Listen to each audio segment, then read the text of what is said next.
It's BrainWash for Dr. Tom and Guitar Picks with Eric Perrotti. Yes, Starship Trooper. Not the movie. Yeah, I think that was Starship Troopers, though.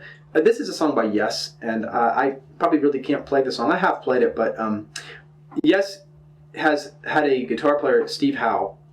If they still get together, he joins them. Steve Howe was probably my most influential guitarist. I think he's the greatest guitarist there's ever been. But sometimes I say that about Michael Hedges, we were talking about earlier. But Steve Howe can play in any genre, any category, and do it quite well. And he was the first guitar player that I ever noticed to be a fast player. He would play notes at such succession that I took notice that he was actually doing them fast, you know, playing with rapid succession, things like that. And I would just be moved by that. And then it became my obsession, and I became a fast player. And then I realized it really wasn't that big of a deal. I wasn't paying enough attention to him because it was the notes he chose that were even more important, how fast he was playing them. And that song, Starship Trooper, is real typical of the way the group Yes would compose.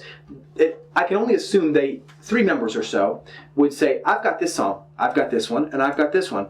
And they'd go, let's put them all together. And they would blatantly go from one to the next. So when you hear a Yes song that might be 12 minutes long, you're not hearing the same circle for 12 minutes. You're hearing many different changes because it's actually a combination of many songs that go into many subtitles. And Steve Howe, this was a real spacey sort of band. They did this music that was out there, just bizarre sounding harmonies and yet often very pretty. But his part of this song, when it finally breaks into his part, it's a real electronic song. And then all of a sudden, bam, and this acoustic guitar comes in playing like a Chet Atkins style. Very much like a Chet Atkins style, which was one of his biggest influences, which Chet Atkins played this what we call Travis picking style, which sounds like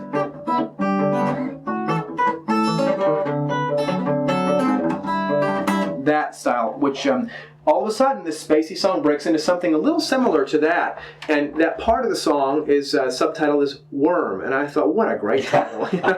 Just alone, and then they do lay some very odd vocals over it, which you just would never expect. And so Steve Howe being on that particular song, that's what makes it even more important to me.